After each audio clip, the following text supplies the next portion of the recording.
How many times have you been manipulated into saying yes when you really meant no? And how many more times are you going to let other people make your choices for you? If you often feel guilty, pressured, or like it's easier to just give in, then you may be dealing with manipulation, which can have a huge impact on your mental health, because manipulation pulls you away from your own wants and needs. And so this episode is about recognizing manipulation and responding to it assertively. So let's talk about how to deal with manipulation. Hello, I'm Jeremy Godwin, and this is the Let's Talk About Mental Health podcast, full of practical advice for better mental health. If you often find yourself in situations where you feel like someone's cornered you or pushed you into doing something they want you to do, then there's a good chance you're not simply just being too nice or trying to keep the peace or whatever. You may be dealing with manipulation.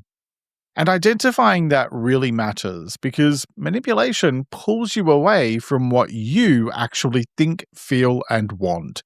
And it teaches you to prioritize someone else's comfort over your own self-respect, which, isn't exactly great for your self-worth. Manipulation can be surprisingly tough to recognize when you're on the receiving end of it, because it doesn't always look dramatic or obvious like it does in soap operas or in B-grade movies. A lot of the time, it just feels like pressure. It feels like guilt. It feels like obligation, or like someone's reaction has now suddenly become your responsibility, which it's not, by the way, because we're all responsible for our own emotional reactions. But more on that later. Now, the thing is that if you're someone who cares about other people, or who wants to do the right thing, or who tends to keep the peace, then that kind of pressure can end up working on you very effectively. The problem is, though, that once manipulation becomes normal in a relationship, you can start losing touch with what you actually feel comfortable with. You stop making clear choices for yourself, and instead, you start trying to manage other people's emotions or expectations or their consequences. And that can wear down your confidence, your energy, and your sense of self over time. So in this episode, I want to take a really good long hard look at what manipulation actually is, what it does to you and what it feels like when you're being manipulated, why it affects your mental health so much, and how to respond more assertively without continuously getting dragged into unhealthy dynamics. So the first thing that we need to do is to get really clear on what manipulation actually is and what it looks like. So let's talk about what is manipulation. So I think the most straightforward way to understand manipulation is this. It's when someone tries to get you to do what they want by applying pressure instead of being honest and direct and respectful. So instead of asking you clearly for what they want and then accepting your answer and your decision and treating you like an equal, they tend to employ tactics that are aimed at getting you to give in to them or to see things their way. They might push, twist, pressure, guilt, sulk, withdraw, blame, or create consequences that make it harder for you to say no. So the issue is not just that someone wants something from you. That's totally normal in relationships. The issue here is how they go about it, and whether or not they're trying to influence you fairly or control you unfairly. And when you're on the receiving end of that kind of unfair manipulation, it can feel very confusing. You might feel guilty even when you've done nothing wrong. You might feel responsible for someone else's mood, or their disappointment, or their anger. You might find yourself rehearsing conversations in your head, or dreading messages from a certain person, or saying yes before you've even considered what you actually want and need. It can feel like there's never a choice in front of you because every option comes with enough emotional strings attached to create a string factory. Now, What a lot of us often tend to misunderstand about manipulation is that we think it only counts if it's obvious or malicious or dramatic. But a lot of manipulation is much quieter than that. Sometimes it's subtle, it looks like guilt tripping. Sometimes it looks like obligation dressed up as love. Or it sounds like, oh, after everything I've done for you. Or if you cared, you'd do this. Or, well, I guess I just won't ask again. And sometimes the person doing it may not even fully realize just how manipulative they're being, because this is the unhealthy way that they've learned over time to get their needs met. So it's not always conscious or intentional behavior. But regardless of whether or not it's conscious, the impact on you is still very real. It's still manipulative.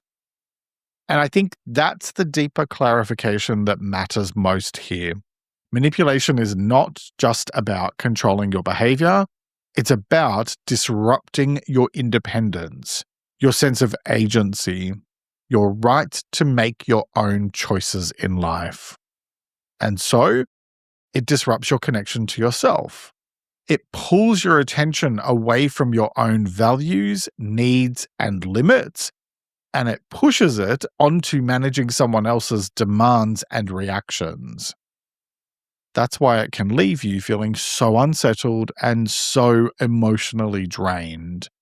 And the longer it goes on for, the more harmful it can be to your mental health.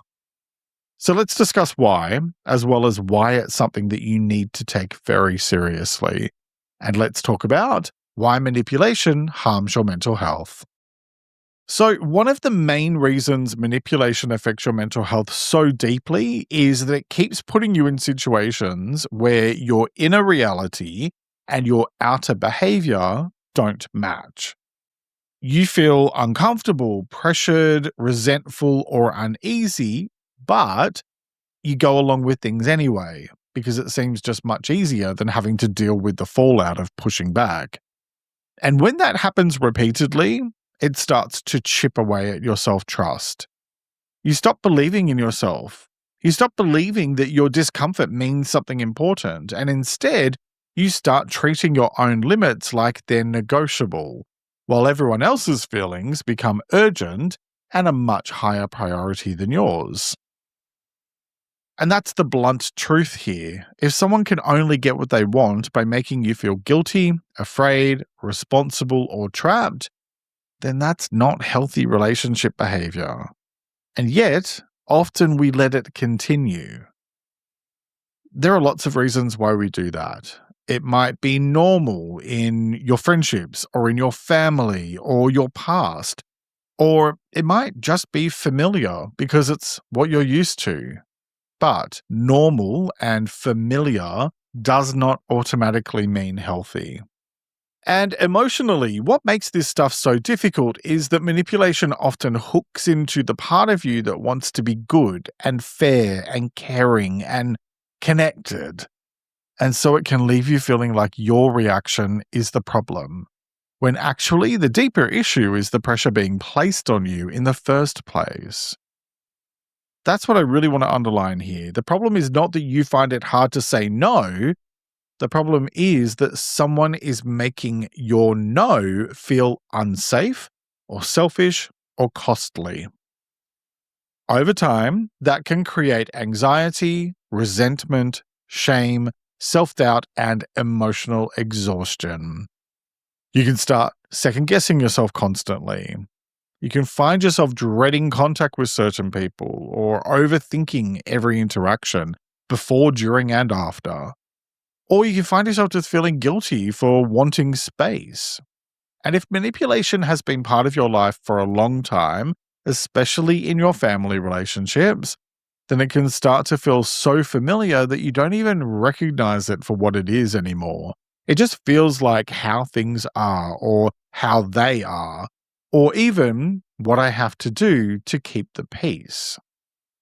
And that's exactly why we're talking about this topic, because a lot of people are trying to protect their peace and build healthier relationships, but you cannot really do that if you're still being pulled around by guilt and pressure and obligation. If you want more self-respect, more honesty, and more balance in your relationships, then you need to be able to spot manipulation and respond to it differently. Now, let's talk about what sits underneath all of this, right? Because manipulation creates internal pressure that makes betraying yourself and your needs feel easier than discomfort. Giving in to their demands may bring you some short-term relief because the guilt eases off or the tension settles down for a moment or two. But every time that happens, you are reinforcing the pattern. The other person learns that putting pressure on you works, and you learn to override yourself in order to get temporary peace of mind. The trouble is that temporary peace of mind brought through self-abandonment always comes with a cost. If peace requires self-betrayal, it isn't really peace. And so we're going to talk about how to approach manipulation in a much healthier and more assertive way right after this quick break. And welcome back. Now let's get into the how-to part of this episode and let's talk about how to stop being manipulated. Alright, so this is where we talk through practical advice for what to actually do when you find yourself dealing with manipulation. I'm going to share things that you should focus on now, as well as some things to work on longer term. You'll find the transcript on my website at ltamh.com/episodes, and it's linked in the episode description as well. Okay, first, slow the moment down. Manipulation works best when it gets you to react instead of responding thoughtfully. So in other words, when you don't have time to think about the choice that you're going to make. When you're emotionally activated, it can sometimes take up to 10 seconds for your logical mind to kick in fully. So any choice that you make before that is basically being driven by pure emotion. And when you're being manipulated, you're probably going to be dealing with feelings like guilt or fear or panic, and they are not exactly emotions that are ideal for making considered choices. So, do what the Spice Girls recommended and stop right now, thank you very much. If someone is pressing you or guilting you or trying to corner you into a decision or answer, do not rush to respond. Instead, give yourself some thinking space. That might involve saying something like, I need to think about that, or I'm not making a decision right now, or even let me come back to you later. Even taking that small pause matters because it breaks the automatic pattern of just reacting to pressure by complying to their demands. Now, if you only take one thing from this episode and put it into practice this week, please let it be that. Stop answering under pressure. Okay, next, put a name to it. In other words, start naming what's happening, even if it's only to yourself at first. So instead of thinking, oh, why am I being so difficult? Or maybe I'm overreacting here, try saying to yourself, I'm feeling pressured right now. Or, this feels like guilt, not a fair request. Now that really matters because once you can name the dynamic, you're going to be much less likely to get swallowed up by it. Over time, as you build your confidence, you can also start naming that to the person. Same thing. You could simply say to them, I'm feeling pressured right now. Or, this feels like guilt, not a fair request. All of that is going to help you, but at the very least, it's about getting really clear on things because clarity protects you. Confusion is where manipulation tends to thrive. Next, stop over-explaining. This is a huge one because a lot of people who get pulled into manipulative dynamics think that if they could just explain themselves well enough or calmly enough or kindly enough, then the other person will finally understand and they'll back off. Good luck with that. Because if someone is committed to getting their own way, more explanation often doesn't work. It just gives them more material to push against. more reasons to argue with, more details to hook into for their own agenda. Sometimes the healthiest response is short, sharp, clear, and repetitive. No, that does not work for me. I'm not available. I've made my decision. You do not need to write the extended remix version of your boundary as though it's the 12-inch version of Pump Up the Jam from 1989.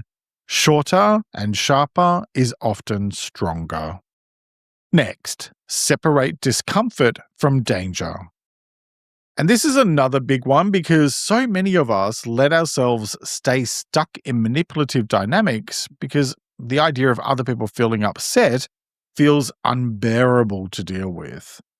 But someone being disappointed, annoyed, frustrated, or even angry does not automatically mean that you've done the wrong thing. It may simply mean that they're not getting what they want, and that is a very different thing. This is one of the biggest shifts that helps you to be more assertive, learning that other people are allowed to have feelings about your boundaries without their feelings becoming your responsibility to fix. As long as you're clear and respectful and courteous, they're your boundaries. Now, sitting with the discomfort of that can be, uncomfortable, but learning how to sit with discomfort and then work beyond it will completely change the way that you approach life. I covered discomfort in episode 239 if you'd like to learn how to do that, and it's linked in the description. Next, look at the pattern. And by that, I mean to look at the overall relationship pattern, not just the individual moment. So ask yourself, is this a one-off situation, or is this how this person regularly gets their way? Do I often leave interactions with them feeling guilty, drained, confused, or cornered? Do I feel free to say no, or does saying no almost always come with a price? Those questions will help you to move from maybe I'm imagining it towards a much clearer view of what is actually happening, right? So that you can then respond accordingly. Patterns are something that I talked about in episode 303, as well as healthier relationships in episode 266. So you'll probably find both of those helpful. They're also linked below. Okay, next, respond differently. Now, here's a challenge for you. It's a constructive one, but it's a challenge nonetheless. If you keep making yourself uncomfortable so that other people can stay comfortable, then you're helping to maintain the very dynamic that's hurting you. Now, I say that to you with kindness, even though I am being deliberately blunt here, because I know that this stuff can be really deeply conditioned and that it's not easy to shift. But the fact is that nothing changes if nothing changes. And if you want things to change, then you need to change things. If you keep accepting this kind of behavior, nothing will change. If someone has learned over time that guilt or pressure or emotional consequences are a really effective way to control you and your choices, then the pattern usually is not going to stop until you respond differently. So what does responding differently actually look like? Well, it means being calm, clear, and consistent.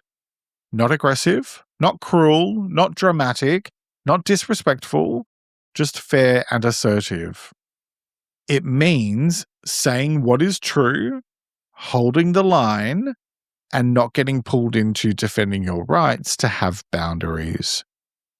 For example, you could say, I understand you're disappointed, but my answer is still no.